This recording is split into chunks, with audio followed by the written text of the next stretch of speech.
The land of Israel was dry. For 3 years not a single drop of rain had fallen. Fields lay cracked, rivers were empty, and the people were desperate. King Ahab and his queen, Jezebel, had led the nation astray, bowing to Baal and turning their hearts from the Lord. In the midst of this darkness, one prophet stood unshaken, Elijah, servant of the living God. On Mount Carmel, a fiery showdown was about to take place. Who is the true God?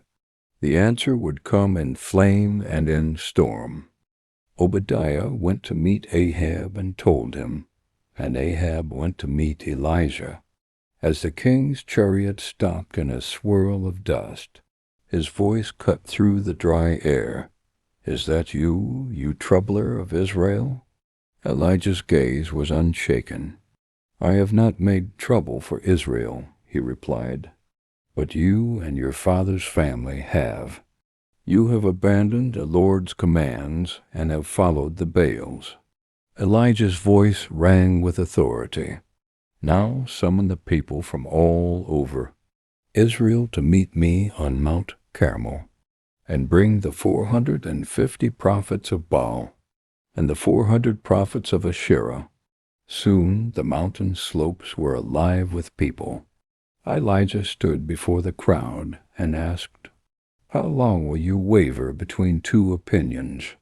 If the Lord is God, follow him. But if Baal is God, follow him." Silence fell. Then Elijah proposed a test. "Let us each prepare a bull, but put no fire to it. The God who answers by fire, he is God."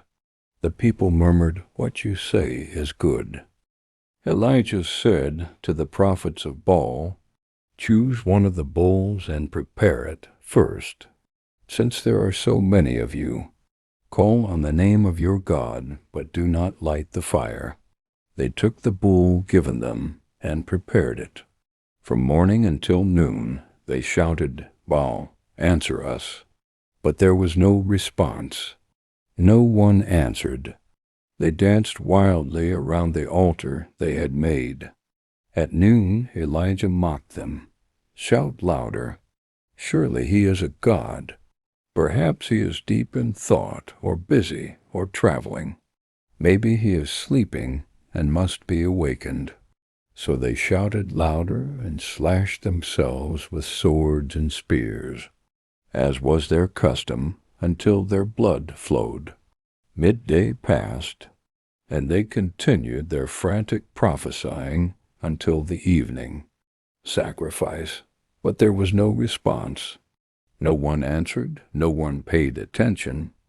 Then Elijah said to all the people, "Come here to me." They came to him, and he repaired the altar of the Lord, which had been torn down. Elisha took 12 stones, one for each of the tribes descended from Jacob, to whom the word of the Lord had come, "Your name shall be Israel." With the stones he built an altar in the name of the Lord, and he dug a trench around it large enough to hold several gallons of water. He arranged the wood, cut the bull into pieces, and laid it on the wood. Then he said, "Fill 4 large jars with water, and pour it on the offering and on the wood." They did it once. "Do it again," he said, and they did it again. "Do it a 3rd time," he ordered, and they did it the 3rd time. The water ran down around the altar, and even filled the trench. At the time of sacrifice, the prophet Elijah stepped forward and prayed, "Lord, the God of Abraham, Isaac, and Israel, let it be known today that you are God in Israel, and that I am your servant and have done all these things at your command. Answer me, Lord, answer me, so these people will know that you, Lord, are God, and that you are turning their hearts back again." Then the fire of the Lord fell and burned up the sacrifice, the wood, the stones, and the soil. and also licked up the water in the trench. When all the people saw this, they fell prostrate and cried, "The Lord, He is God! The Lord, He is God!" Then Elijah commanded them, "Seize the prophets of Baal. Don't let anyone get away." The people seized them, and Elijah had them brought down to the Kishon Valley and slaughtered there. The false prophets who had shouted and cut themselves all day were no match for the living God. Their voices were silenced, and Israel saw with their own eyes that the Lord alone is God. And Elijah said to Ahab, "Go, eat and drink, for there is the sound of a heavy rain." So Ahab went off to eat and drink. But Elijah climbed to the top of Mount Carmel, bent down to the ground, and put his face between his knees.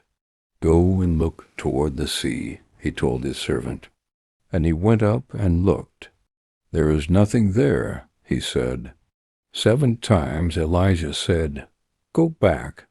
The 7th time the servant reported, "A cloud as small as a man's hand is rising from the sea." So Elijah said, "Go and tell Ahab, hitch up your chariot and go down before the rain stops you."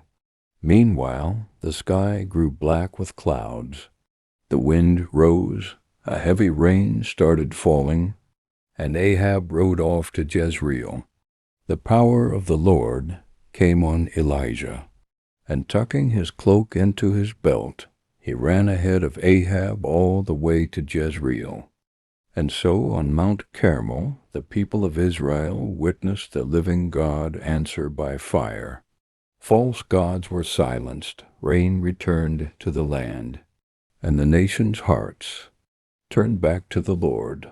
The same God who sent fire and rain is still faithful today. When the world seems dry and hopeless, His power remains. The Lord, He is God. Pause for reflection. If this story blessed you, don't leave without liking this video. Share it with a friend who needs to be reminded that our God answers by fire. And subscribe to Bibelith Neri Ek for more powerful Bible stories and angelic encounters that will grow your faith.